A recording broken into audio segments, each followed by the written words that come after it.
LTIs and embedding. I'm Katie, I'm the ITC at Woodbridge High School, and my partner in crime is? Hi, I'm Biz. I am the ITC at Fredland Middle School. I'm going to be starting off the session doing embedding, and then Biz will finish up the session with LTIs, and then we'll finish the night with a Q&A time. So until that Q&A time, please put all of your questions in the chat.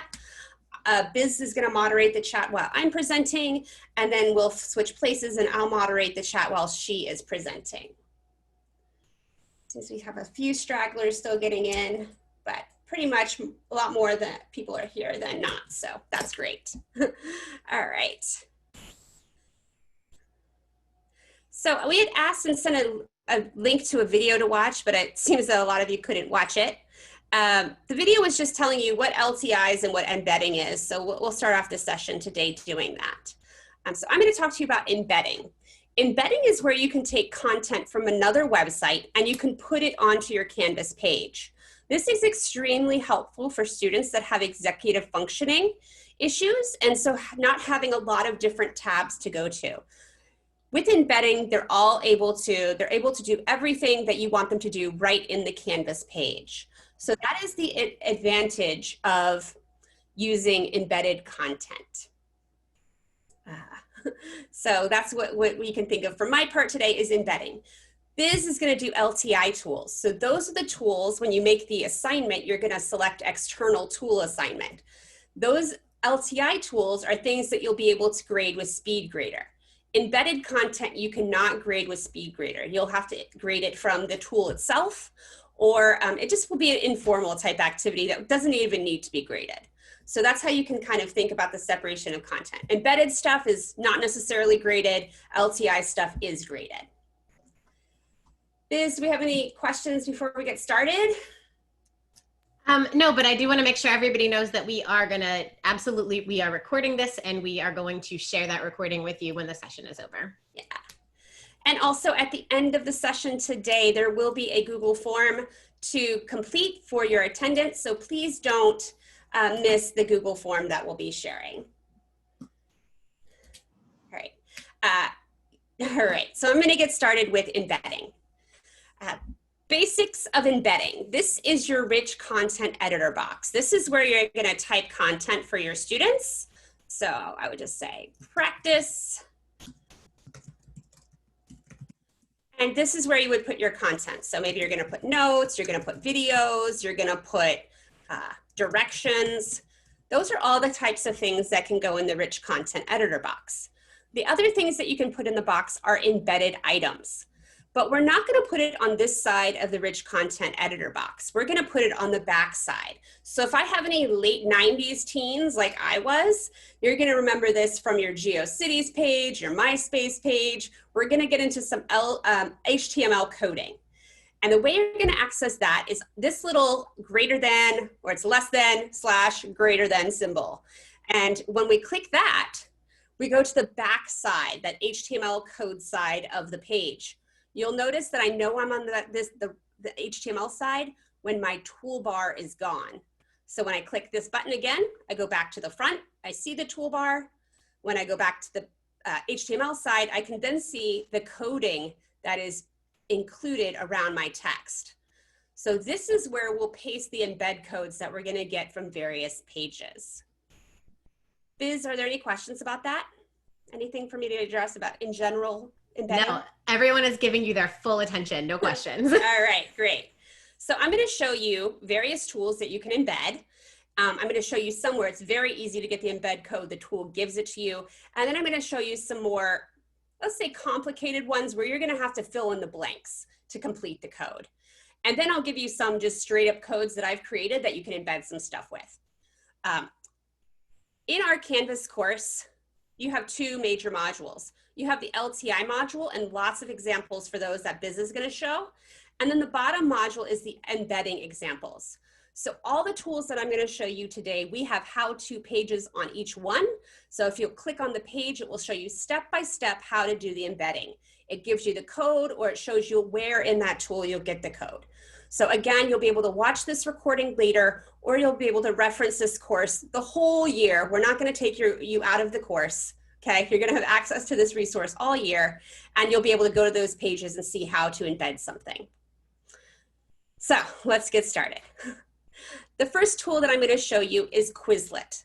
If you're not familiar with Quizlet, this is a great tool to use to have students label or practice labeling diagrams or working with vocabulary. Quizlet is really nice because it gives you the embed code very easily. So I'm going to start with this Cosmology.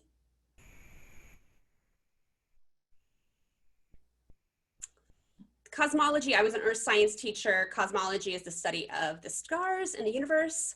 And this diagram shows us the relationship between luminosity and brightness, or temperature. Luminosity is brightness, and the temperature of the stars. So you'll see on this activity, the students they have a diagram of the night of the stars, the different types of stars based on their size and temperature. And the students would have to identify which stars are on the diagram. We're just waiting for it to load. Here it is. Okay, so I have this diagram and I want to put this in my Canvas page. I don't want my kids to have to go to this site to do it. I want to put this in my page so kids practice it right there in Canvas. Quizlet is awesome. They give you the embed code. Remember, I'm always looking for that less than, greater than sign, and that stands for embed code. So in Quizlet, I'm going to click the 3 dots. And you'll see that it gives me the embed code. There's that less than, greater than sign, and also the word embed. So I'm going to know, oh, great, this is something I can put in my Canvas page. So I click it, and it gives me the code. And I can either put a matching game or I can put a learning game. So the matching is a matching activity, and the learning is like a flashcard type activity. I'm happy with the matching activity. So I'm going to click copy HTML code. That's all I have to do here. So I've copied it. Now I'm going to go back to Canvas. And remember, I'm going to paste my code. But if I paste my code right here, kids are just going to see the code. They're not going to see the actual activity. I have to paste it on that back side. So I'm going to delete the code. I have to go to that HTML side. Over here is that less than, greater than sign with the slash in the middle. I'm going to click it. Now I can paste my code. There we go. And then I can go back to the front side. Okay. You'll see that my activity is there. You'll see, oh, it's kind of narrow. You're like, that's not so great. But it's okay because this code that they give you is what's called a responsive code. So it's going to respond to the width of the screen that you put it in, which is really great for students on mobile devices or smaller screens. So when I say save,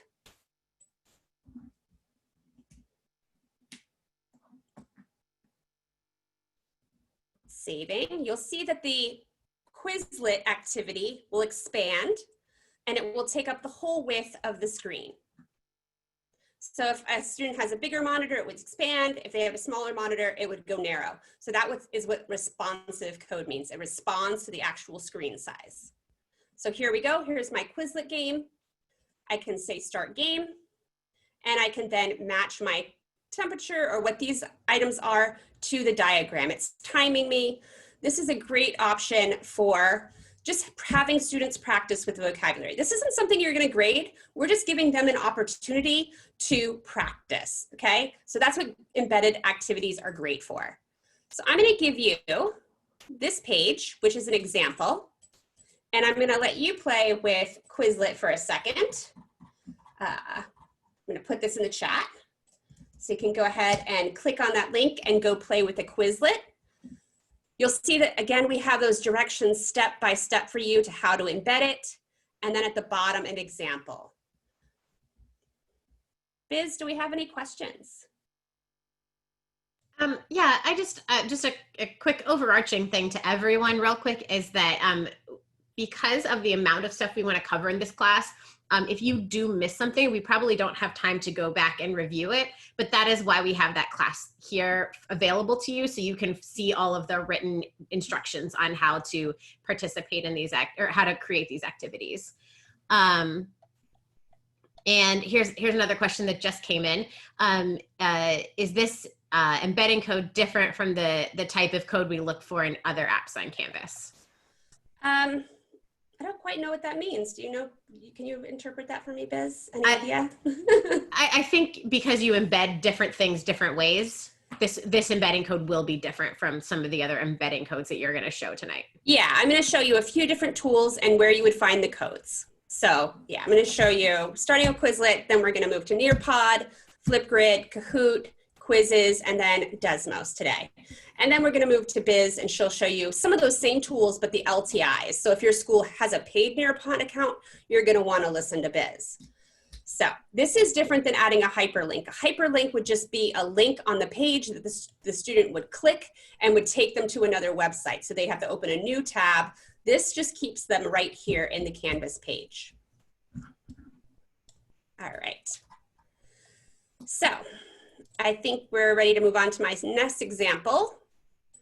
And my next example is Nearpod. So this is going to be for those of you who are using a free Nearpod account, not a school Nearpod account. So again, if you are a Nearpod user and you are using a free account, this moment is for you. If you have a school account, you're going to listen to Biz a little later in the class. So again, I've made a how-to page for you. And now I'm going to show you where you'll get that code in Nearpod. So I need to log into my account.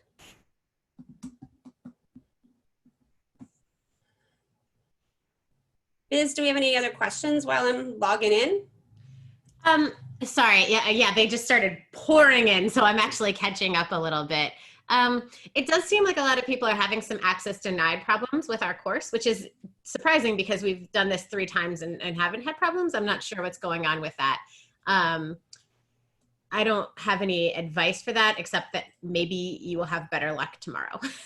Yeah, I mean, I just invited everyone at about 6 o'clock. So everyone should have got a new invitation. It might be on your dashboard.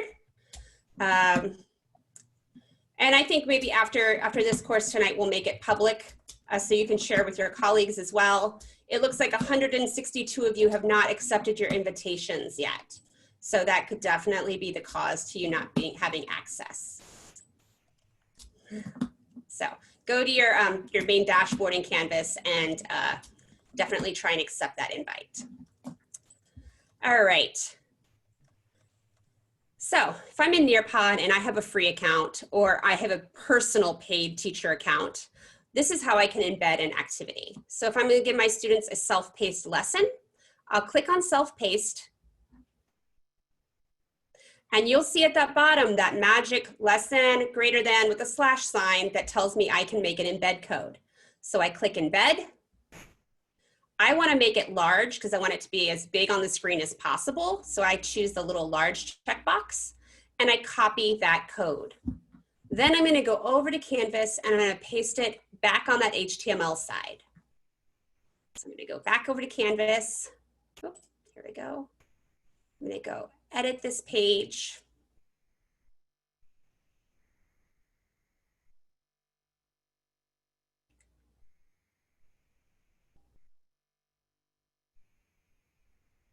And I click, remember I need to go to the back side. I'm going to delete that code that I had for the Quizlet and I paste that Nearpod code I just copied.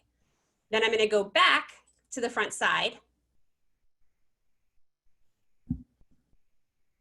And I'm going to see that Nearpod embedded.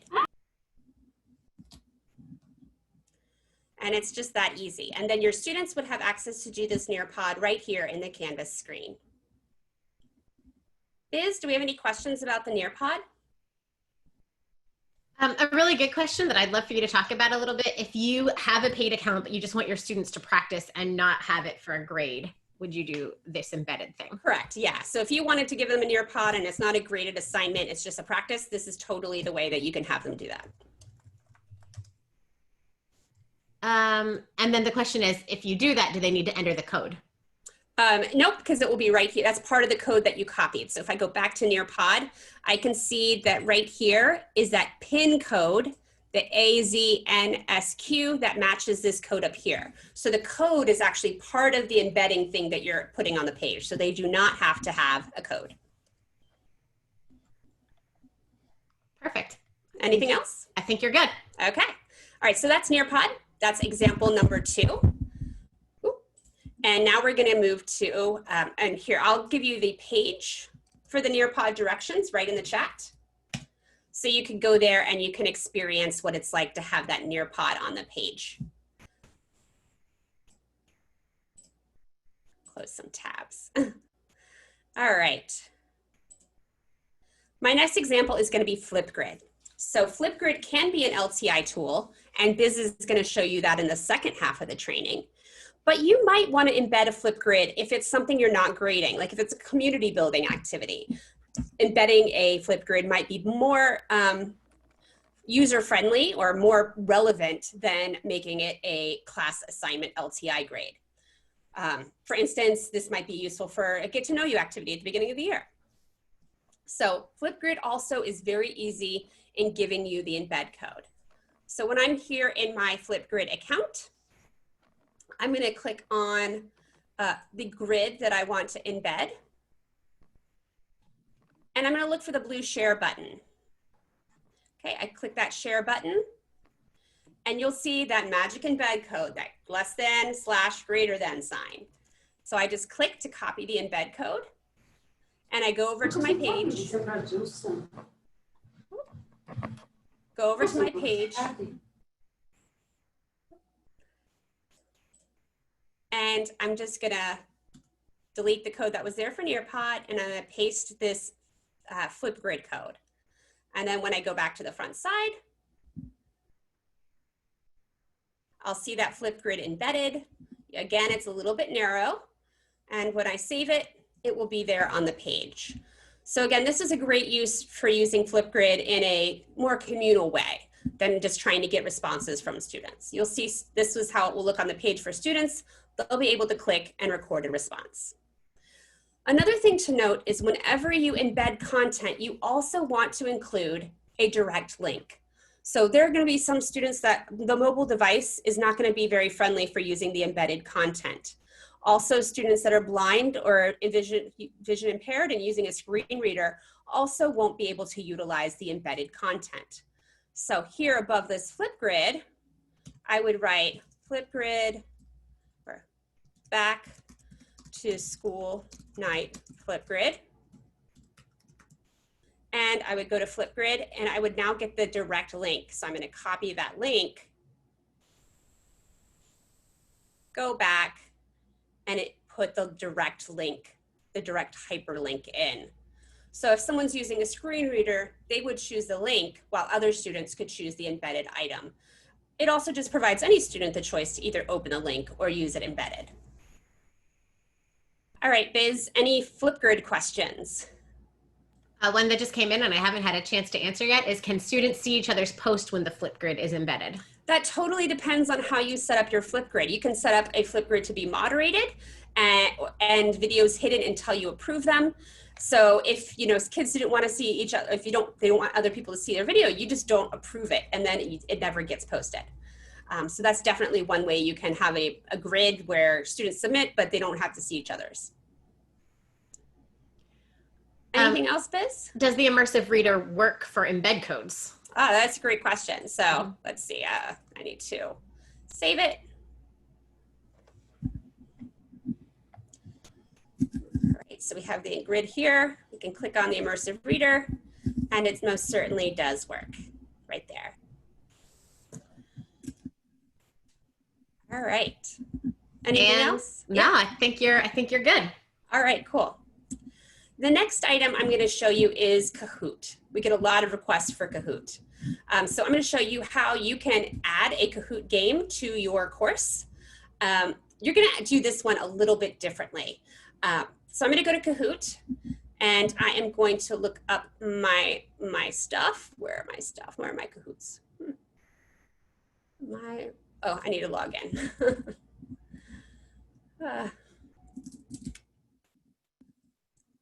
We hope you all have a nice warm beverage right now, either adultly warm or cocoa in the evening. It's a little too hot outside for cocoa, so we hope it's the other.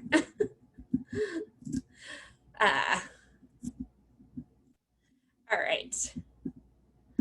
Where are my games? Oh, here we go.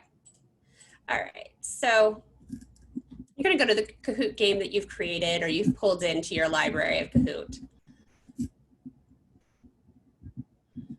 So I'm going to show you an example with this pie game. You will click on the play button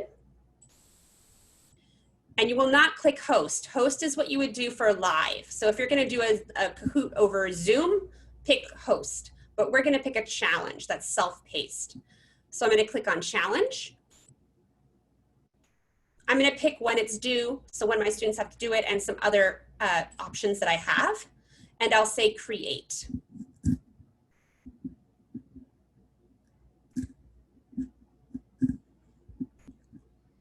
All right, and it's going to give me a code. It's going to give me a link code.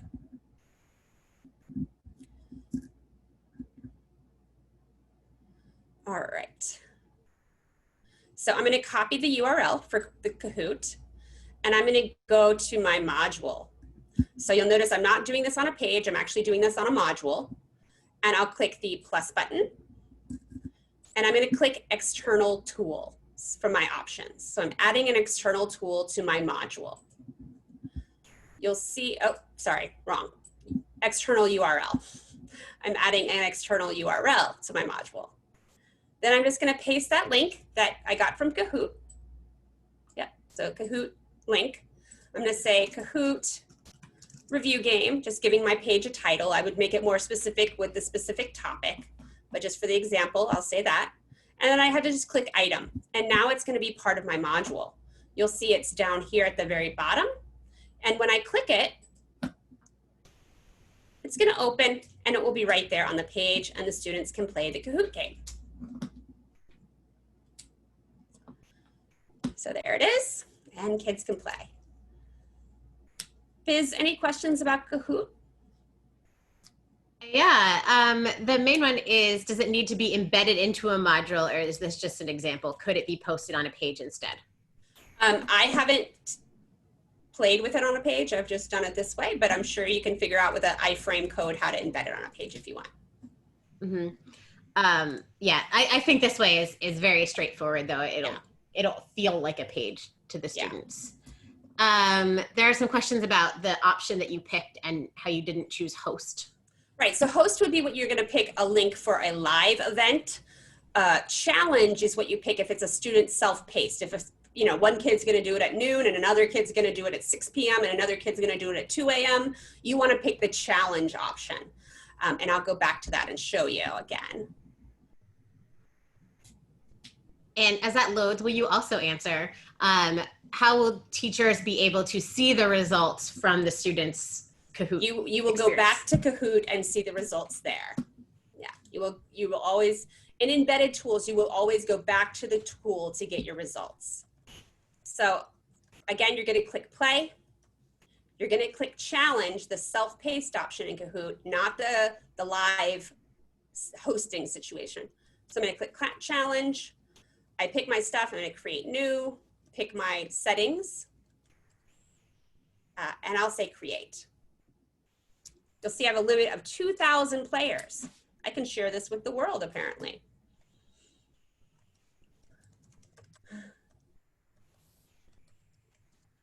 All right. And so then when I get here, it's not an embed code. This is just a sharing link. So that's why we're going to add it to a module. The easiest way is to add it to a module because it doesn't give me the whole embed code. This is literally just a link. So then I go back to my module.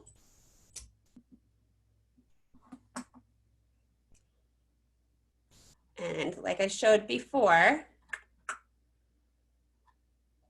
I just click the plus sign.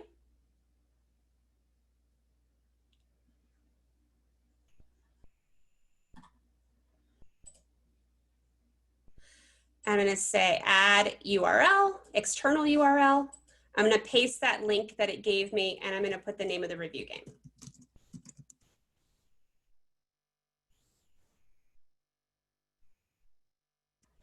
Going to go down. I'll see that review game, and it will come up on the screen very nicely.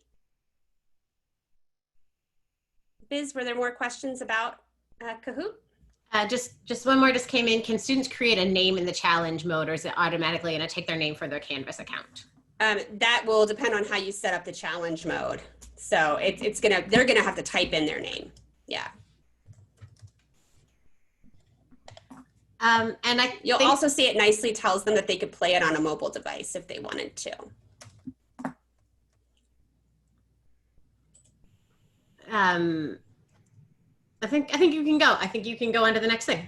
Okay, cool. All right, my next thing is going to be the Kahoot, and here are the Kahoot directions, an example, or just the directions, I should say.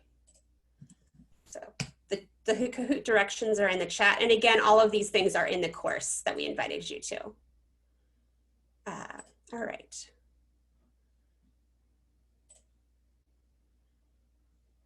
Oh my God. Okay. I invited you guys to the wrong course. I was just actually writing that in the chat that we'll take care of it after the session. Yeah, we'll remove you. Sorry. We'll add you to the correct course. Oh gosh. All right. It's been a long week, guys, and it's only Wednesday. It's been a long week. Oh gosh. Sorry about that. Well, you can take a look at that until 8 p.m. All right. The next thing is quizzes. So this is a very popular one. And they don't give you an embed code, but we've provided the code here for you to use. So you'll see I've given you the code and I've highlighted part of it in yellow. And that yellow is where you're going to put the share link that you get from quizzes. So I have this quiz and quizzes. I'm going to assign it as homework and I'll set that due date. Then I'm going to continue and it's going to give me a link, kind of like I just got in Kahoot.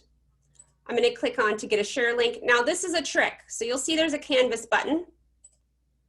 There is really not, it just takes you to Canvas. It is not like a special code for Canvas. So just ignore that Canvas button. We're just going to copy the link.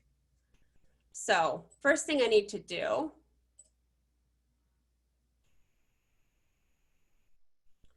yeah, please don't go do any homework in my staff course. Oh gosh, that's not going to get you anywhere. All right. All right, so first thing I need to do is I need to copy the code that I'm providing you. So I'm giving you this code right here. So I have to copy that. And the part of the code where it says share link here, that's what I get from quizzes. So I'm going to go and I'm going to fill in that code where the share link here says. You want to keep the quotation marks. All right, so now I have that link in there. And when I go back to the front, the quizzes is going to be on the page. So I've made the iframe code for you. An iframe code is an embed code. You just have to fill in the quiz link that you get from quizzes. And that's how you'll get it. So the quiz link, I got it in quizzes by assigning it as a homework. So I picked my library. I went to my quizzes quiz. I assigned it as homework. Again, playing live is what you're going to do when you Zoom with your kids. You're going to assign it as homework. And then I'm going to continue. All right. Continue, and then this is where I'll get the link right here. Copy link. And that's what I would place inside the code. Biz, any questions about quizzes? No, the whole chat is everybody being like, oh, it's cool, don't worry about it. So yeah. It's totally fine. I thought it was really strange that no one had been invited to that class. Okay. Or that only 4 people had not accepted their invites. Right. All right. The next one. The next one is Desmos. This is for all you math teachers out there. So I have actually provided you the code. You're just going to copy this whole iframe code that I have on the Desmos page, and you are going to paste it into your code space. And then the Desmos calculator will be on the page for students. You'll see again, it's narrow, but this is again is that responsive type of code that's going to expand when you save the page. So that is going to be I'll give you this link, which you guys will be able to access after I add you to the other course in just a minute. Yeah. All right, so that's Desmos. And my last embed is also for math teachers. If you are a Desmos activity person, so you use Desmos activities like other people use Nearpod, I have given you a code right here that you will embed in your course. But you'll see you have to add that highlighted class code that you get from Desmos activities. So you'll see that when you do that, the kid will have the code on the screen. They're not going to have to type in the code. They'll just be able to click join and join your activity. So that is another thing that we have made just for you and have readily accessible. Now there are a lot of other embed options that we could show you today. We've showed the most popular, but in the course, once you get into the course, you will have all those there. Any questions, Biz, that I should go over? Yeah, just a couple requests, and I don't even know if these are in the course. So if you can just tell people whether or not they can look, if they should look for them in the course. Sure. Somebody was asking if you can embed Delta Math. Delta Math I do not have, so I don't believe so. Most things that you kind of like have to have a login for are trickier. That's harder to embed. And Go Formative also, I assume, is going to be in the same family. There is actually, I think, a Go Formative one. Oh, great. Yeah, right here, Embed Formative. Yep. Yeah, so there is in the course, which I will promptly invite you guys to, apparently. All right, I'm going to stop sharing and I'm going to pass it over to Biz to continue. And I'm going to invite you guys to this course real quick. The real course, not my staff course, which apparently I did. That sounds good. Katie, there's going to be, I'm going to share my screen. There's going to be a couple questions for you to pick up in the chat, I think. Yep. But I'm going to leave them there for you. I know what you're doing. Cool. Yeah. All right. So I am going to share with you guys some LTI integrations. And a common question that I am asked is, what is an LTI? LTI means learning tools interoperability, but I promise you don't actually need to know that information or ever repeat back that phrase. It really is essentially the same thing as embedding, with the main difference being that in an LTI, everything, you don't have to leave Canvas to do it. So you can set it up in Canvas. Your students can work on it in Canvas, and then you can grade it in Canvas. So with like quizzes or Kahoot, you're going back and forth. You're in Kahoot to get the results. You're in Kahoot to get the code. When something is integrated via LTI, you don't leave Canvas. So everything I'm going to show you is going to require you to leave Canvas just to set it up, but then you won't leave it again. If you give me just 1 second to make sure I have my screen the way I need it, and I can get my tabs without stopping the sharing. If you've ever been there, you understand how I feel right now. I am also going to show you first, before we even get into the LTI things, a really common question that we've had all summer long, which is, it seems like it should be an LTI, it's not. I want to basically assign my students a PDF. I want them to be able to write on the PDF, and then I want to be able to grade that. So one solution that we would have for that would be an Office 365 assignment. However, if you have not, people have told me, oh, I don't want to do an Office 365 assignment because I'm afraid my students will mess with the Word document. I want to give them something that they can't edit. So we found a hack for that. And while this is, like I said, technically not an LTI integration, we felt like it fit pretty well into the course right here. So what I'm going to do right now is show you how students would annotate a PDF. You're going to find that this might not be great for some of your students who struggle with certain skills. This is going to be a learning process for them. So you'd have to do a lot of front loading before you ask students to do this. I think our high school teachers might find it a little easier than our middle school teachers will. But keep an open mind and let me show you how it works. So in order to do this as a teacher, you start by creating a new assignment. And I'm just gonna wait for, you get to see how well my Wi-Fi works at home. I still think it's probably better than Prince William County's is. And so I'm gonna call this PDF assignment. I will take this moment to let you know that this is something that is directions for this are in the course, video directions for you to follow, but also directions for your students to follow. Because the first thing that I will suggest is if you do a PDF assignment like this, you really make sure your students know how to turn it in. Because setting it up is very easy for you, but turning it in is not necessarily intuitive for them. So knowing that, you would put directions here, and you can steal the video right out of this course if you want to, if that makes your life easier. We have directions for students to submit via laptop or iPad. So directions for students would go here. And then after you have your full directions, then you're gonna add your worksheet. And you're gonna do that, or PDF, it doesn't have to be a worksheet. You're gonna do that by clicking on this little page in the rich content editor and choosing upload document. And I'm gonna pull from my computer,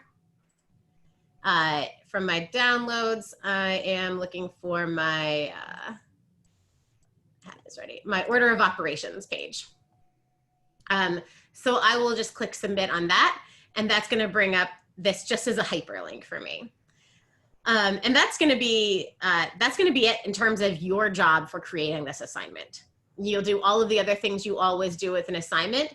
Your submission type is going to be online, and you're gonna want file uploads. You can restrict the file upload type to PDF, but I would say don't waste your time doing that.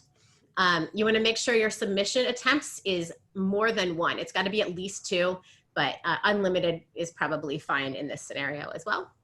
Make sure it's assigned and you have any of those other things set up that you want to, and then you'll click save and publish.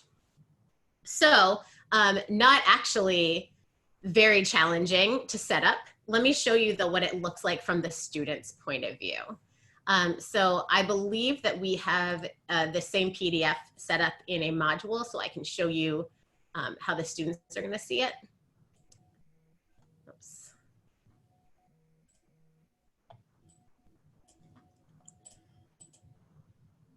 And again, if you want to, and I would even recommend this, I would recommend practicing this from the student point of view before you assign it to a student. So you can, within this course, do that. So you're going to click on, I'm clicking on student view so I can see what a student would see.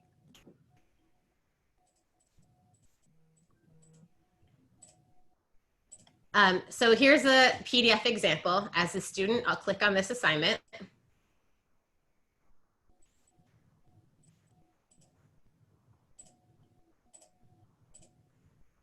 And all of this part kind of makes sense. It's now when it gets counterintuitive. Oh, I've submitted this already, but that's okay.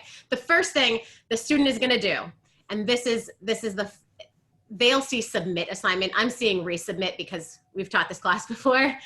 They'll see submit assignment, and so they'll just click submit before doing anything else. And that's the first unintuitive part. They submit the assignment before they do anything else. After they submit the assignment, then they're going to click on the attachment, and that's going to download for them. It starts by opening a new tab, but after a minute, it will then download for them, and you'll see that appear down here in Chrome.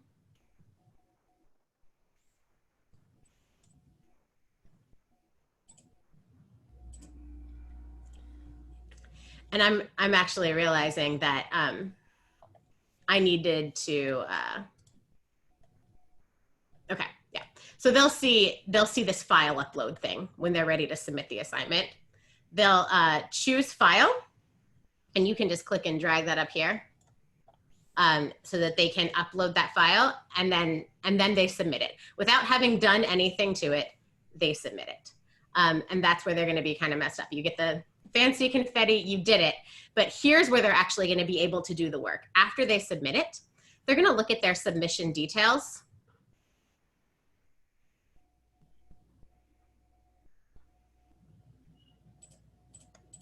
And then they're going to click view feedback.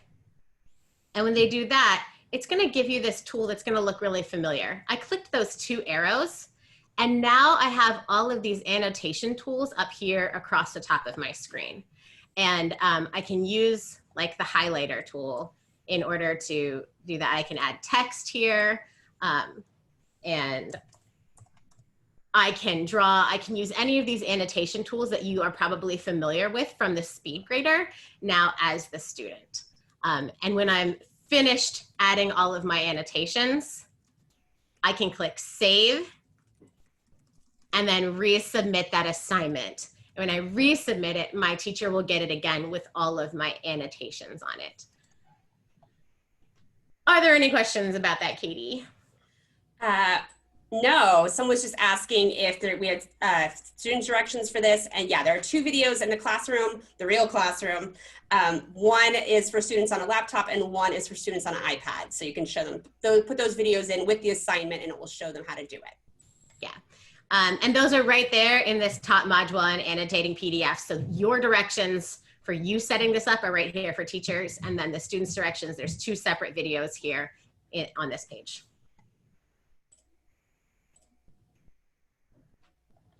Anything else? They have to open, oh, it's moving class, 1 by 1 assignment, or will they come up all together to grade? When you are looking at the PDFs from the students? Yeah. Yeah, so you can actually see those in the Speedgrader. I happen to have, this is a different thing. I have a gradebook tab open though right now. You absolutely, in the Speedgrader, can go very quickly I'm in student view. In the Speedgrader, you can go very quickly from assignment to assignment. And it'll look really nice for you. That's actually the beauty of Speedgrader. And I know that's probably one of the hardest things right now about being a teacher. You can build all this stuff, but you can't see what students see. I don't think I actually have any examples of anybody turning in the PDF for me to show you what it looks like. But I did have a request in the discussion post that we had at the beginning that people wanted to see what an Office 365 assignment looked like in Speedgrader. If you haven't seen an Office 365 assignment, that's something that you can create as an external tool. Office 365 is something that has already been LTI integrated for you by the county. So you don't have to do any setup for Office 365. But like I said, anything you do that's an LTI integration, you'll be able to see in Speedgrader. So because this was a specific request, I do want to show you what Office 365 assignments look like in Speedgrader. And maybe this will be a good preview of similarly what you would see with the PDF assignment, except that again, this was just made in a Word document online. So I can see at a glance all of my students who have turned this in and my students who haven't. I can page through them.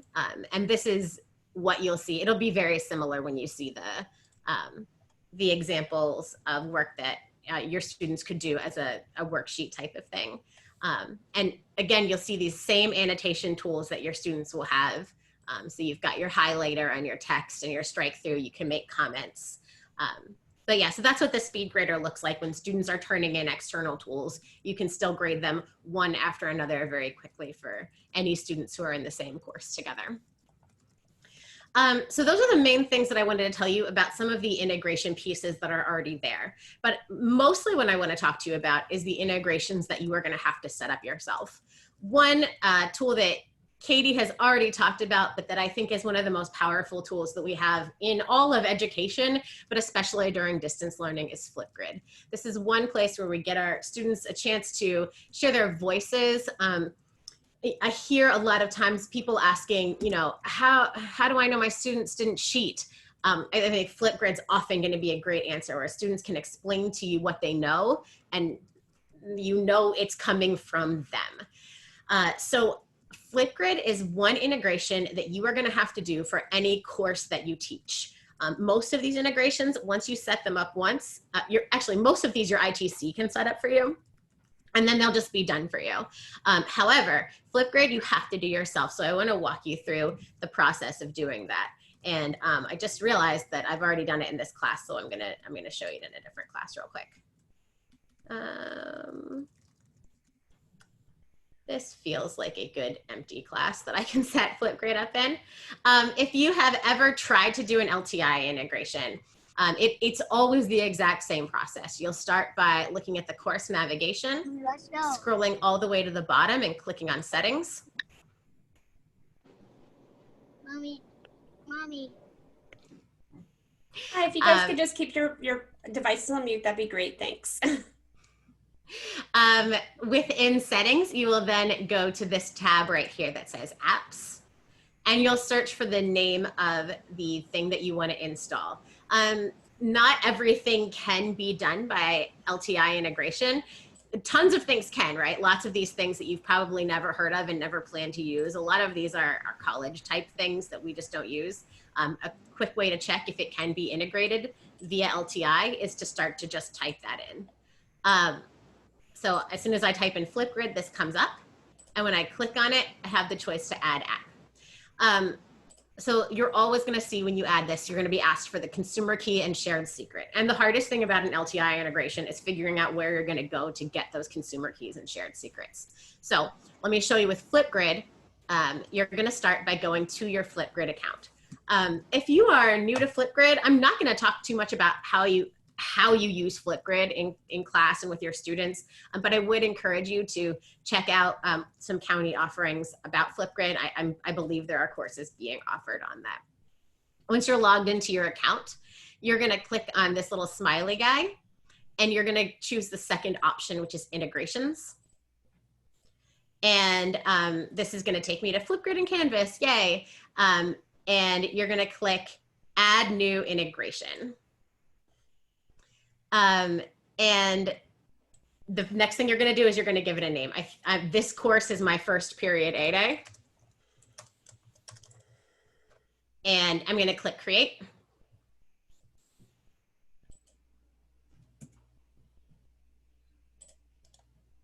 And I'm going to wait. And you can see that I've done this a bunch of times. So I've got all these other integrations, but you only want to look at the top one because that's going to be the most recent one you did. And right here is the consumer key and the shared secret. So I'm going to copy my consumer key.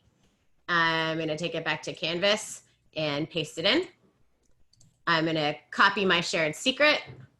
I'm going to take it back to Canvas and paste it in. And then I'm going to click add app. And I'm going to get this message that says the app was successfully added. A lot of times when you successfully add an app, you'll also see the name of the app appear in the course navigation. That doesn't happen for Flipgrid, so you do want to keep an eye on that little check mark to make sure that you've done it correctly. But as soon as you've done it, now you can create a Flipgrid assignment for your students. So Katie showed how you can embed it by going to Flipgrid, creating a grid, creating your topic, getting the embed code and pasting it over. But now that I've got this integrated, I can give a Flipgrid discussion to my students as a grade, and I don't have to leave Canvas, and neither do they. So if I go to assignments here, and I choose to create a new assignment,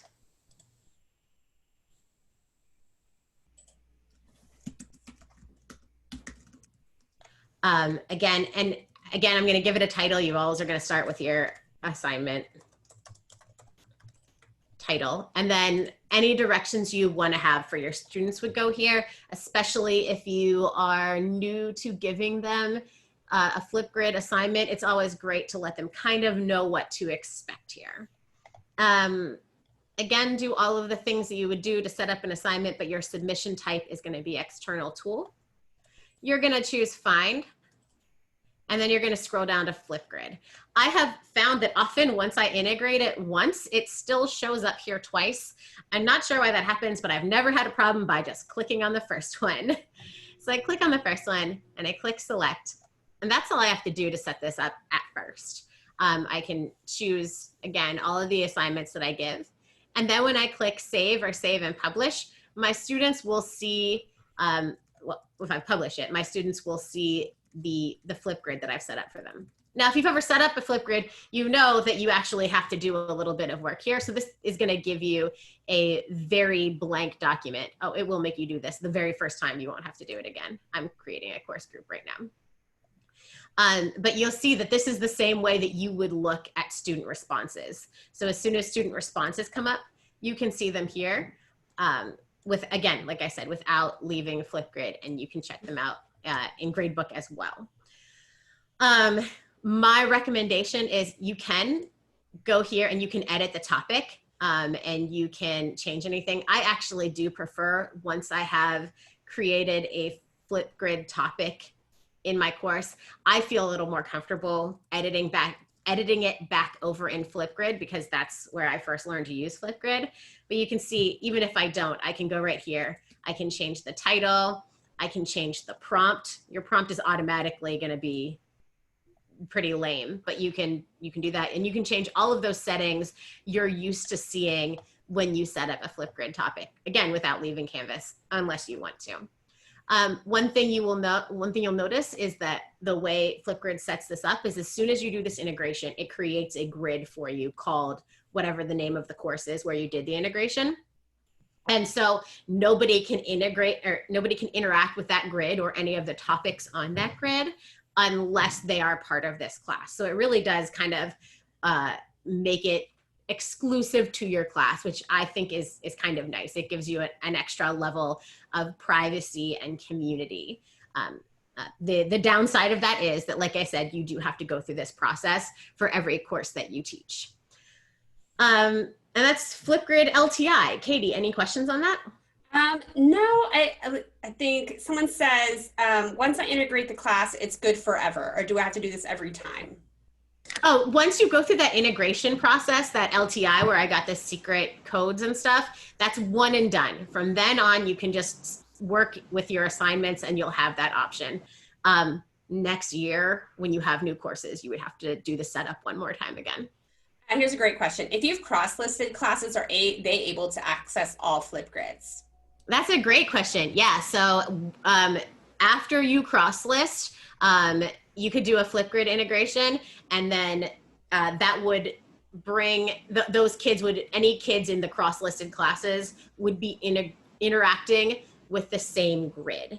The only way you could kind of mess with that is when you assigned it, you could assign it to one section or another, but you could have one grid available to all of your cross-listed sections.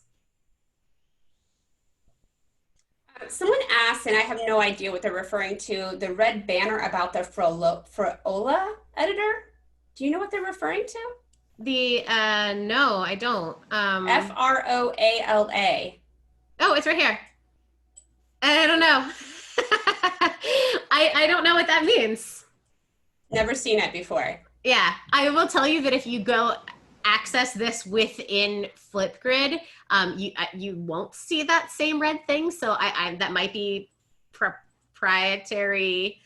I'm making stuff up. So let me not lie to you. I don't know what it means, but it's not going to hurt you. You can still use it. If you have multiple topics in a Flipgrid for a class, how do you know which topic will show up when creating the assignment? You're actually creating the topic when you create the assignment is what it is happening. So you cannot import topics that you've used into an assignment, basically. You're creating the topic as you make the assignment, correct? That's absolutely right. Yeah, so you can't reuse, you can reuse old ideas, but you have to create a new topic every time you assign a Flipgrid. So that might be where you would want to embed versus create a topic, is if you're just trying to reuse topics that you've already created. Yeah, absolutely. Yeah. Oh, and another thing that I just thought of, if you didn't want to cross list, but you wanted your students to be all working together, that would be another reason to embed, because then you could have students from all of your classes on one Flipgrid with embedding. Yeah. But an LTI integration wouldn't do that. Right. Only if you cross list it. Right. Yeah. All of your courses together. Yeah. Which would be a lot, and we don't recommend doing. No. Okay, can I move on to the next one? Yeah, I think we're good. All right, awesome. The next one that I want to talk to you about is Edpuzzle. You may have used Edpuzzle in the past. It is a great tool for taking a video and turning it into a quiz. If you've already played around in Canvas a lot, you know that Canvas Studio will do the same thing as well. But the better thing about Edpuzzle is that it gives you way more question types. Edpuzzle is free, but it is limited in the number of videos you can have. A premium account gives you a lot more videos to choose from. So I'm going to go over how to do an Edpuzzle account. If you have a school account, this is something your ITC could integrate for you, so you wouldn't have to do this part yourself. However, if you have a free account, this is something that I'd encourage you to do yourself, because it's quite possible that many other teachers in your school aren't doing it. So in order to integrate Edpuzzle, You can go to settings, and this is going to feel awfully familiar because your first step in an LTI integration is always going to be the same thing. It's always going to be going to settings and then going to the apps tab and then searching for the name of the thing you're integrating. In this case, it's going to be Edpuzzle. I'm going to click it and click plus add app, and then that same thing is going to pop up. And then I need to not accidentally close this. So Edpuzzle, here's my Edpuzzle account. To get those secret codes within Edpuzzle, and this is the main thing that's going to be different every time, is where do I get that code? I'm going to click on my profile picture or the letter of my name. I am then going to click on my name. And then in this menu across here, I'm going to click on school and scroll all the way to the bottom. The last option here is LMS LTI integration. And I am, of course, going to choose Canvas. And then as soon as I do that, here's my consumer key. I can copy that and paste it. Here's my, stop sharing, shared secret. Copy and paste it, and I add the app, and I give that check mark. Here's a great time where you will see Edpuzzle appear in the course navigation. As soon as I click refresh one time, Edpuzzle is going to pop up here for me. I think at this point you've probably already learned that you can customize what students see in the course navigation, and I would recommend that you hide Edpuzzle. There's not really a reason for them to see it in the course navigation, because like other LTI things, what you really want is them interacting with it within assignment. Creating an assignment to go with this is just as straightforward as the other assignments that we've created. You'll do the same setup of your assignment, the same directions, and this time when you create the assignment, you'll just choose Edpuzzle. This is going to give you a couple more choices when you choose Edpuzzle, so I'm going to walk you through it.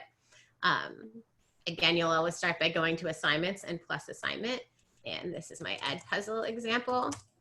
And you will find that in the course that we have shared with you, you can look at all of these from the student point of view. So everything I'm going to show you tonight, you can see the examples.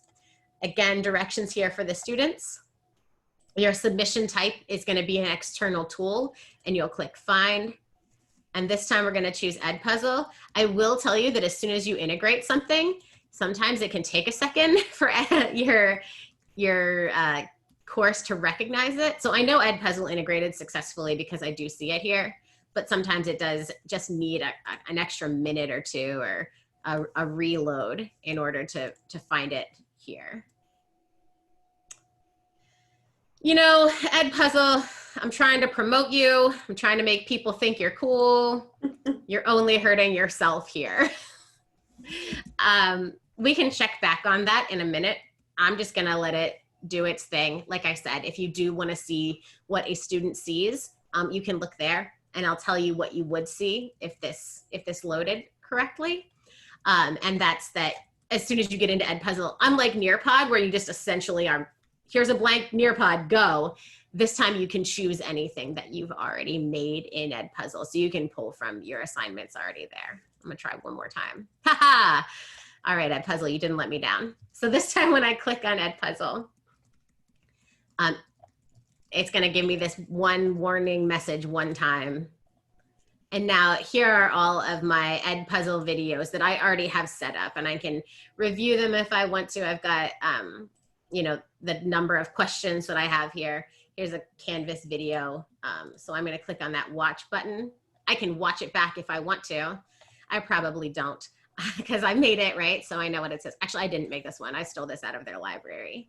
And then the only choice you'll have as you assign it is whether or not you wanna prevent skipping.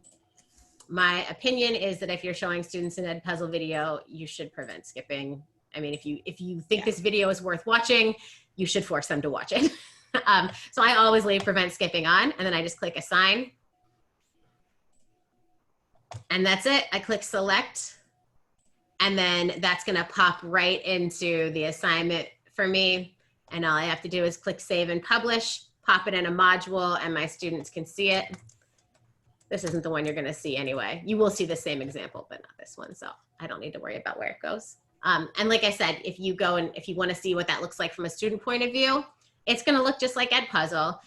Your teacher view of it is going to look just like the way that you grade in Edpuzzle. So you can come right here and see your students' work.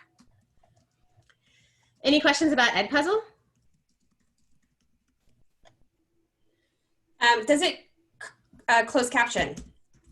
If you pull your videos from YouTube, it will pull the captions from YouTube. The example video that I gave you is from Vimeo and it doesn't have closed captions, so that was probably a poor example. But most videos that like you pull from YouTube, you can rely on the YouTube captions. I will say this is something that I feel strongly about. If you're going to assign a video that somebody else made, do take a look at the closed captions. YouTube automatically generates closed captions, and they're usually good enough if you're reading the captions while you are listening. But if somebody is relying solely on the captions to understand, YouTube's automatic captions really aren't good enough. It's too hard to parse them without any capitalization or punctuation. And it's going to be a real challenge, not just for your students who may have hearing loss, but also for your students who may be learning in a crowded environment where they just can't have the sound on or can't have it loud enough to hear. All of those kids are really going to benefit from having closed captioning. That's my soapbox. Okay, the last one that I want to share with you is Nearpod. Again, this is one, and Katie explained this too already. Nearpod integration with LTI will only work if your school pays for a subscription. Even if you yourself pay for a subscription, LTI will not work for you. That said, your ITC can send this out for your whole school. So if you already see Nearpod in your course navigation over here, you don't have to do this integration step. It's already done for you, but you are able to do it. And I wanted to show you how to do it because it is just a tiny bit different from Flipgrid and Edpuzzle where you start at your account. You're actually for Nearpod going to start at this by Googling Nearpod LTI. That's how I do it every time. And the first hit right here is actually going to get you what you need. And when you get to this, you will need to be logged into your Nearpod account. I'm already logged in. Oh, I said it's the first hit. It's the second hit. And I just put a link in the chat. I just want to add this to the Edu App Center, which is a place where you can search your apps. So I'm having a lot of people ask questions about different apps. Mm-hmm. Go to this website, search for your app. If it LTI integrates, it will tell you, and it will also tell you what LMS it will integrate with. Our LMS is Canvas. So some of them might just say Schoology, or some of them might say other things. So that's what you can look at. That's great. You again, where Katie's talking about LMSs, you can see where Nearpod integrates. I am logged in, so I see this says My Nearpod. You will only be able to actively use this page if you are logged in with your school account. Once you get here, if you're logged in, you'll see this button that says Generate Consumer Key and Shared Secret. And it says, oh yeah, I know you, you've got a school account. And that's how you get your consumer key and shared secret from here. You're gonna integrate them the same way you did the other ones. I feel like it's unnecessary for me to show you this an additional time, but I will show you what it's like to add an assignment. But you get it. You can copy and paste at this point. I believe in you guys. So if I go over to our embedding and content integration, where I already have Nearpod embedded or integrated, I can show you what creating a Nearpod assignment looks like. Assignments are down here. Again, the only difference that you are going to see with this process is going to be what you see when you are, once you have chosen external tool.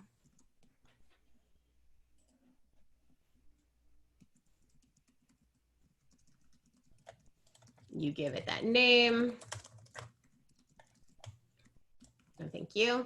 Any directions for students? And then your submission type with external tool and find, you're gonna bring Nearpod up.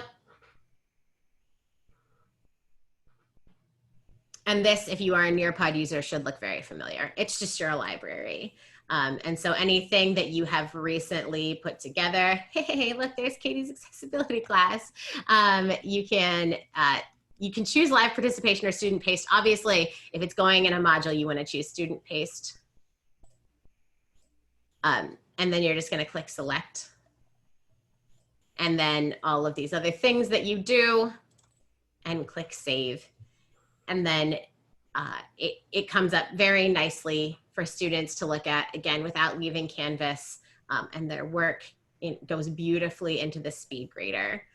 If you want to see what that looks like from a student's point of view, you can. One fun thing that I like about it is that, much like with embedding, there's no need for your students to use a code. And because it's in Canvas, their name's already going to be in there as well. So they can just jump right in and start working. Any questions about Nearpod and LTI? No, I think one thing that a lot of people are just wanting to know, okay, and I want to just clarify, is if it's embedded, you always have to go back to the tool for the grade. If it's LTI, the grade will get put in Speedgrader. So that's the big difference. Mm-hmm. Your student's experience isn't really going to be very different between embedding and LTI. For your own, the sake of your own simplicity, I think LTI is going to be a little easier for you. The reason you would use embedding is it just gives you so many more options. There are so many things that you can embed that don't offer an LTI integration.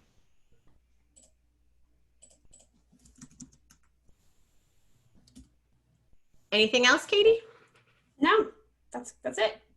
Okay, so that is the list of things that I wanted to show you LTI integrations for. Oh, I do want to tell you one more thing because it's a frequently asked question, and if you haven't thought of it yet, you might later. And that is, we have a lot of apps that we also get to through Clever. Khan Academy is an example of an app that we access via Clever. And once an app is in Clever, it can't also play nicely in Canvas. So you might even see under external tools Khan Academy, but because we access it and we have our rostering through Clever, you can only kind of throw Khan Academy videos in there and not whole lessons or activities. So that's just something to be aware of. If your students have previously accessed something through Clever, at least for this year, they're going to continue to access it through Clever. And the best way to get students to Clever is going to be here in your course navigation. The county pushed out a link to here it is. The county pushed out a link just to Clever. And this is just a redirect link that will take them to Clever in another tab where they can log in and access the things that they are used to accessing that way. So high school, like Naviance, and middle school, there's your brain pop and vocabulary.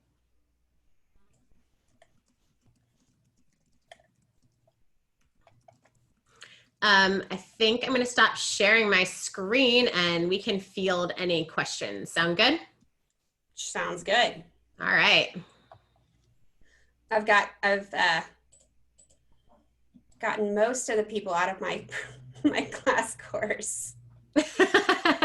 You have been very busy and I am impressed. I've been very busy chatting and doing that. So. Yeah, managing that chat is no small task. Oh, gosh. Oh, so attendance. Is that link alive, Katie? I'm going to get it in just a second. Okay, cool. So in just a minute, Katie's going to share the attendance link.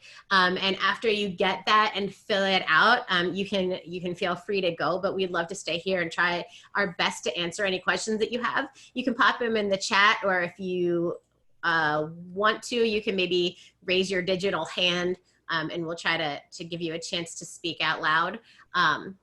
With the number of people in here, chat probably is going to get you a faster result. But the attendance link, I do just want to speak to that.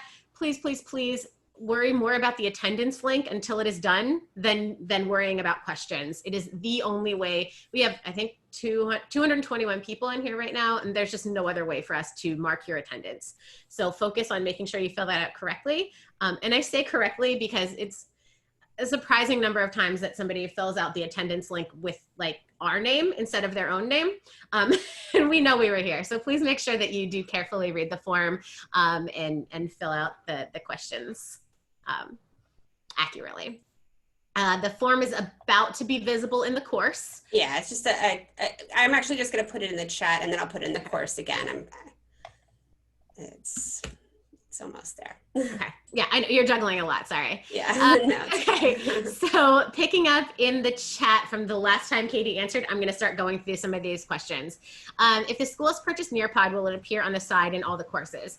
Only if your ITC installs it. So if the school has purchased it, you can talk to your ITC about that. If you're not seeing it, talk to them first.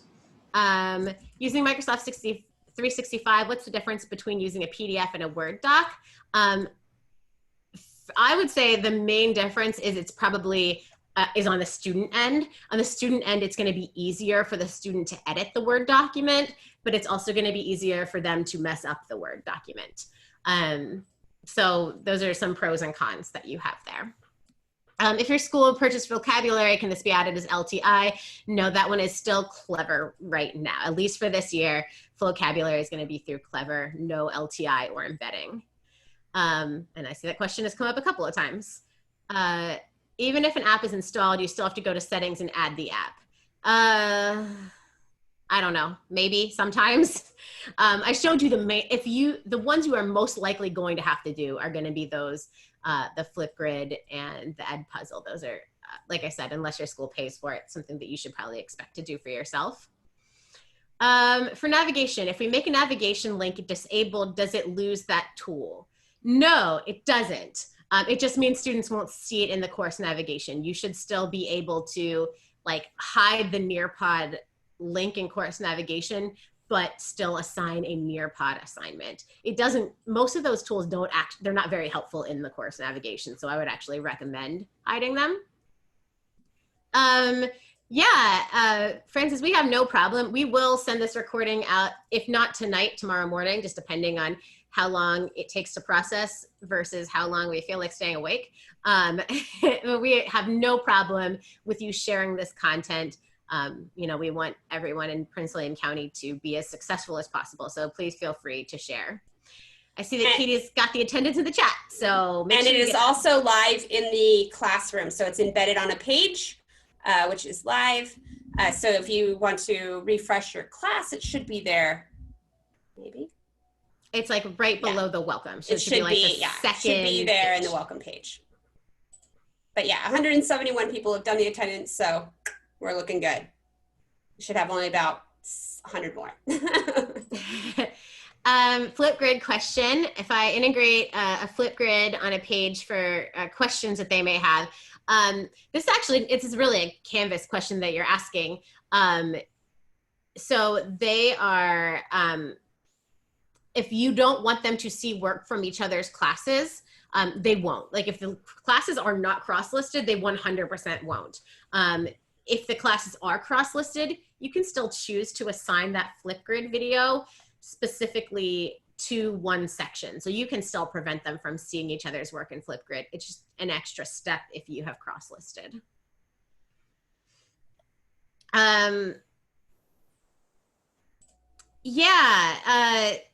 Katie, you guys have Newsela, so you might be able to answer this question better than me. Yeah. If an app's in Clever, I can't add to the course, but what about Newsela articles? So Newsela is now an LTI.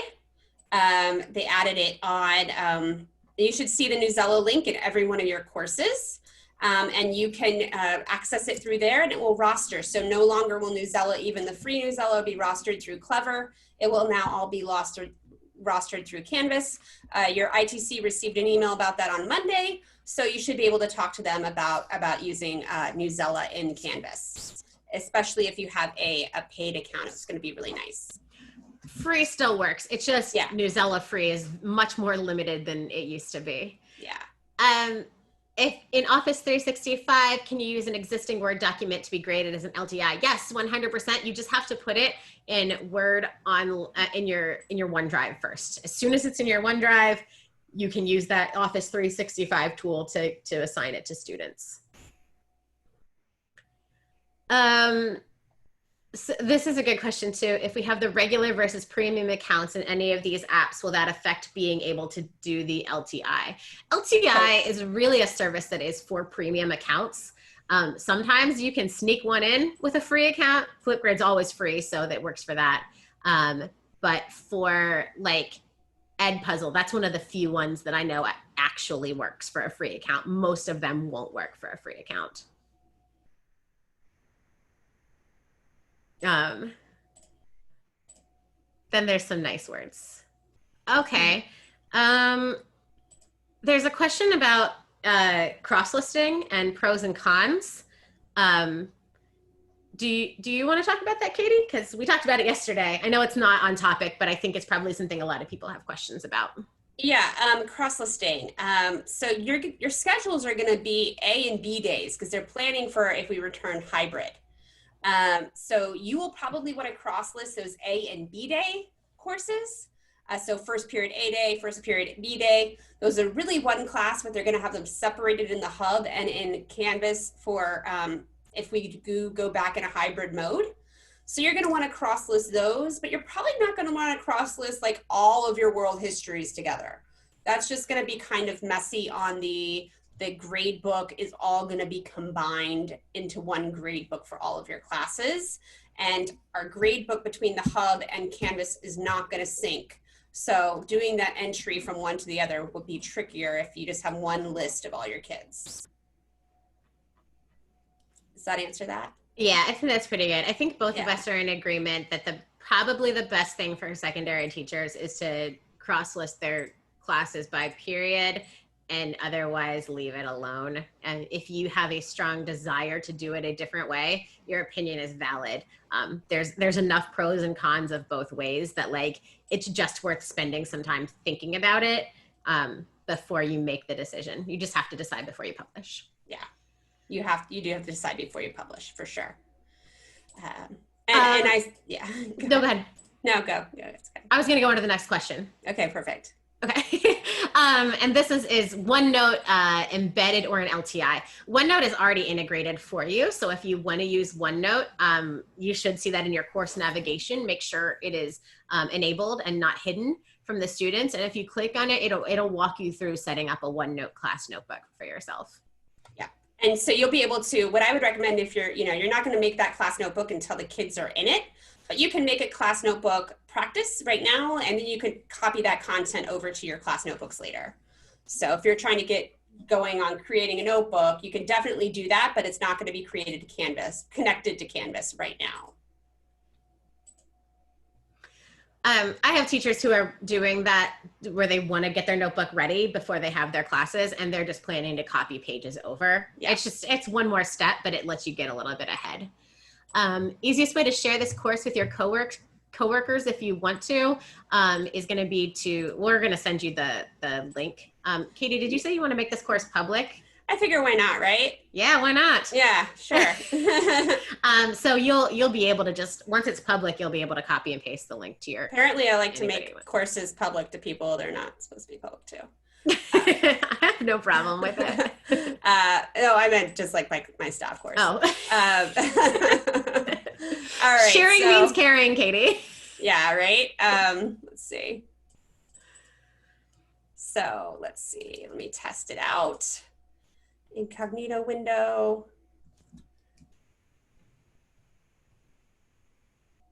Does it work? While Katie tests, I'm going to keep going through the questions. Okay. Since BrainPop isn't Clever, can I add a link for students to view or embed it? No, you just have to send them to Clever for right now. Yeah, if you still have the Woodbridge staff course, you can leave it. I'm going to get you out of it. She'll kick you out eventually. But if you are able to leave it, just go for it. All right. To get the consumer key and shared secret for Nearpod, I Google Nearpod Canvas LTI every time, or even just Nearpod LTI, and that gets me right to the page where there's a big button to do it. All right, the course is public now, so I put the link in the class, but also when you get to the course, you'll just have the link at the top of the page and you can share that with anyone. So yeah, the course is now public. If you want the students to do an Edpuzzle, this is a really good question from Rebecca. If you want the students to do an Edpuzzle video, not for grading, but just to like get it into their heads and give them the accountability that Edpuzzle gives, then yeah, you can just embed it. You don't need to do an LTI integration with that. Yeah. And someone said, can they send it to someone outside PWCS? Yeah, that link is public. You can send it to anyone.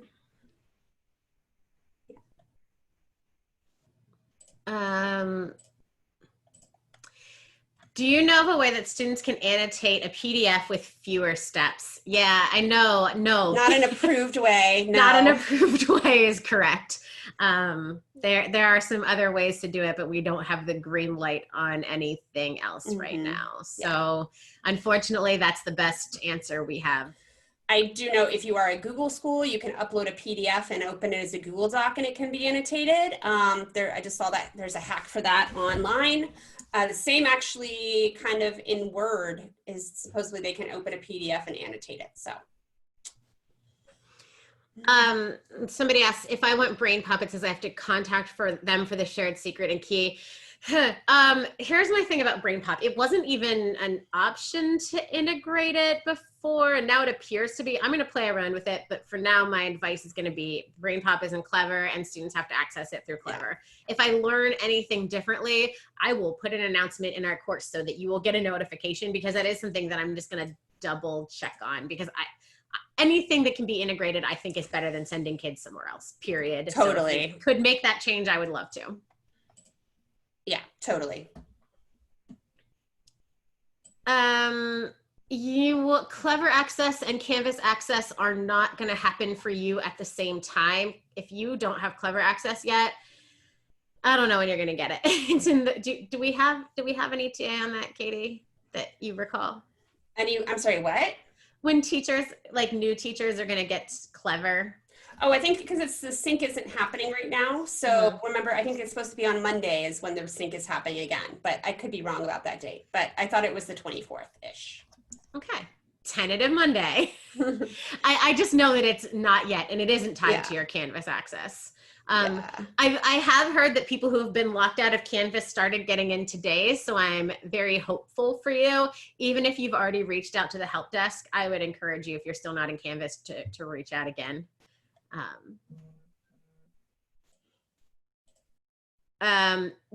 So just another question about Nearpod LTI. The LTI is only for school and district. So if you pay for your own account, you still can't do an LTI. Even if you pay, you still have to embed only. I'm a little bit concerned because only 216 people have done the attendance. So I put the link in the chat again. Please make sure you get that attendance before you leave.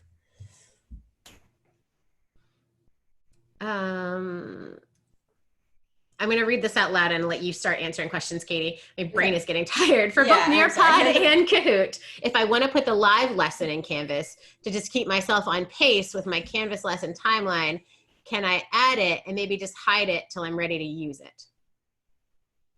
Oh, wait, where? I'm like 72 messages behind, so okay.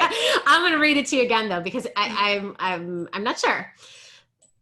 For Nearpod and Kahoot, anything embedded, you could add now and send it to your sandbox. The LTI tools have to be created. Those assignments have to be created, or at least the LTI part has to be done in the actual course. I think that might answer the question. Okay. So you could put like a placeholder in your module, and then when you copy it over, you could do the real thing. For OneNote and Office 365, you do not need a consumer key and a shared secret. Those are done for you. It's already done for us. All right. And then can't create a doc, lock it to editing, put in fillable fields, have students fill out and submit that way. Yeah, you could totally do a Office 365 cloud assignment where students fill in the blanks. So that's totally doable. I like fill in the blanks in Canvas quizzes too. So if you're just thinking fill in the blanks, I'd definitely point you in that direction. I added the stuff you did with Summer in the sandbox. I still need to learn Loom. So after tomorrow, there are no more happy hours, but on the ITCs for All event page, ITCsforall.com, if you go to the event page, all of my optional trainings that I'm doing for my staff are there. And you guys are welcome to come as guests. Just remember that you're a guest in my school's home, and my staff is my first priority. So if you come, feel free, but my staff is the most important to me during the workday. So so those will all be, all my optional trainings are listed. And to answer your question, one of them is about screen recording, and I will be talking about Loom. I too am planning to post my trainings there. I just haven't yet because, you know, we've been busy here. We're hanging out with you guys. Okay. So Nick says, and I don't know the answer to this question. Can you create a doc, like a document, a Word file, and lock it into editing and put in fillable fields and have students fill it out and submit it that way? I don't know about the locking, but they can definitely put in blanks or highlight a space and have them type into that space. Oh, and you already answered that part. Yeah. Okay. It's okay. So, okay, that means I think we're caught up on questions unless something happened in the last like 10 seconds. I'm going to jump down to Esther's question. Can you talk to 365 a bit, or is there a different course? You went over the 365 assignment, correct? I really only showed it in Speedgrader, because I didn't know if that was something that people already knew. So, but I don't mind if you want to show it off how you would create an Office 365. No, I can do it. I have it open. I'll show it. Okay. That's fine. It's fine. I'll show it in my staff course. No, just kidding. All right. All my staff that are here are like, oh gosh. Okay, so if I'm going to make a Office 365 assignment, I'm just going to start making an assignment from the module itself. So I would click the plus sign. Ooh, my computer's tired.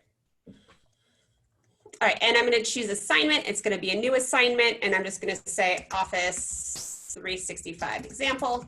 I'm going to say add item.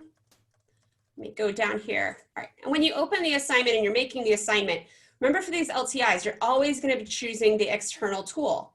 And for this case, you're going to be choosing the Office 365 Cloud assignment. So I'm going to go down to external tool or submission type. I'm going to pick external tool.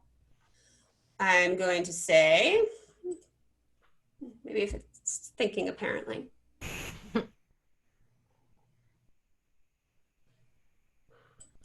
External tool, okay, find. It's looking for my tools. I'm going to choose Office 365 Cloud Assignment. It's going to take me to my OneDrive. I'm going to pick that document that I want my students to edit. Remember, they're going to get, each person's going to get their own copy. They're going to be able to fill it in and turn it in. So if I just wanted to pick, I have no idea what my things are. Okay, this, I'd say attach. Pick the file, I attached it, and then I would save the assignment, and that's that. So that's how easy it is to give every kid their own copy of a document and make that assignment. Then I just click select, and then I just save the assignment.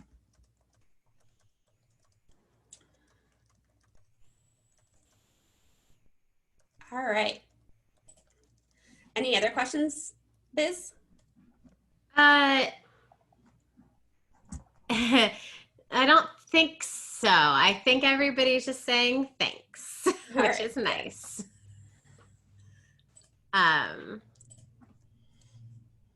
Yeah. So there was one question. Oh, and we've got one more coming in.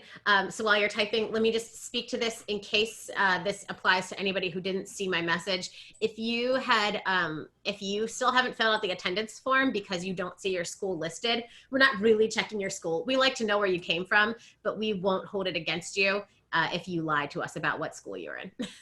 Yeah, and we matter your name. That's really what matters. Yeah. So I'm going to put the attendance in one more time. So just make sure you get that done. We'll be closing the form pretty shortly once the session is over. Yep, LTI and embedding gives students their own view of it. So they're not going to be writing on top of each other with any of the things that we showed you tonight.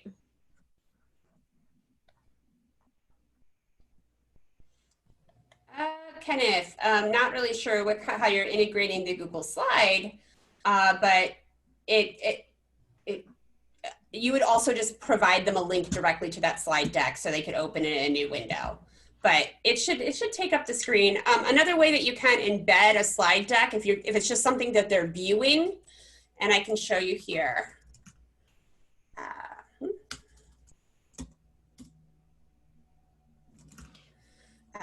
If I had this slide deck and I wanted to embed it, rather than using the tool built into Canvas, I can get an embed code. Like I showed at the beginning, all those embed codes. I can go to File. My computer's really tired. File, and then I'm going to publish it as a web page, or no, I'm going to publish it and get it the embed code. So file, publish to web, file, publish to web. Okay, my computer doesn't want to do that. Publish to web. And then I get that embed code, and then I put it on that back side of the HTML or the rich content editor in Canvas. And then this would just be pretty nice and big. So let's see, I can copy it. If I go back here, I can do a page real quick.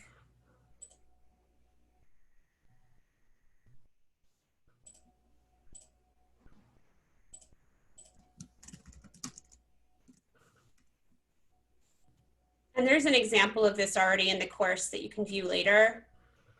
Just, okay. Here we go.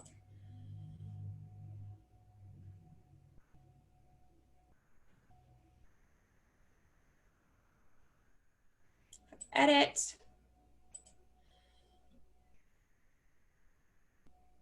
Yeah.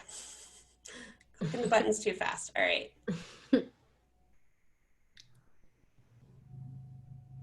All right, so I got that embed code over here. I did that publish to web and I got the embed code. Now I'll be able to go back here, put it on the page, and you'll see it's nice and big.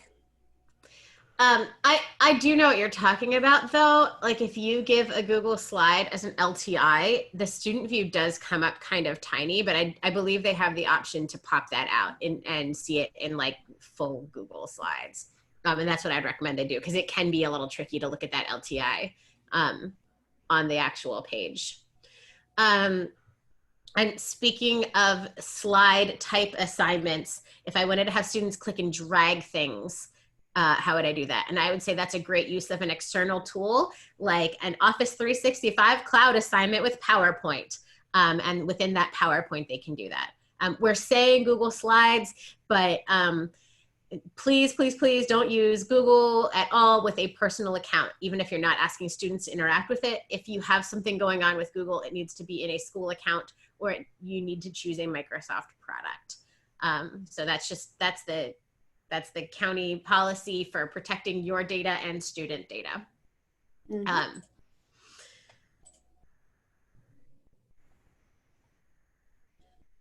And yeah, so, and then Cheryl asked a very similar question. I think I maybe just answered it. Yeah, you can do that type of fillable worksheet by putting it into a PowerPoint presentation and assigning it through Office 365 to get kids to be able to interact with their own copy of it. Mm-hmm. Can we integrate Google tools as well? If you are a Google school, you can use Google tools. That's the answer to that. Mm-hmm. Can you embed a PowerPoint? Not exactly the same way, no. It is, unfortunately, does not work so nicely. You can just add that through the little plugin tool on the rich content editor, or provide the students a link directly to it. Amanda, you can embed anywhere that you see the rich content editor. So that can be on a page, an assignment, a discussion, a quiz. I think you can do it. Yeah, you can do it on quizzes. Mm-hmm. So you can embed just about anywhere that you can put text. Yeah. Lisa says, remind me again where I can start to get the Office 365 assignment. You will do that in an assignment and you will select external tool. And then you'll pick Office 365 cloud assignment. Rebecca says, so embedding a Google slide is good if it's only viewing. No, if you're not a Google school, you should not be using Google Slides. And just a little bit of rationale around that. To view a slide, a student has to be signed into Google. And we cannot ask our students to create Google accounts for themselves. Like if they did, we don't care if they do it. But if you are requiring students to have that, students have to be 13 to have access to some things within Google's products. And so that already rules out like middle school. But also it's not approved software unless it's part of G Suite. So you're asking students to use something that's not approved, which is why even just for viewing, you can't use Google unless you are at a Google school. All right. Is there an easy way to change an assignment to a page? Nope. Unfortunately, if you made an assignment, it's an assignment. You just have to go make a new page. Yeah, I mean, you could copy and paste the text if you, you know, but there's no like button.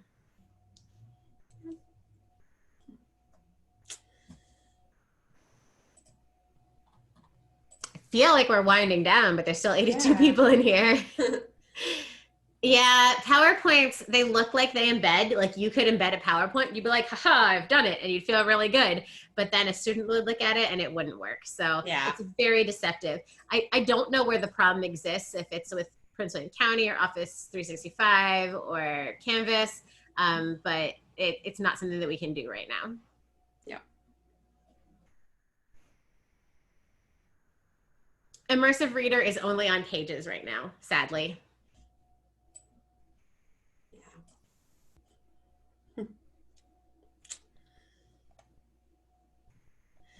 All right, so I'm going to stop the recording. Cool.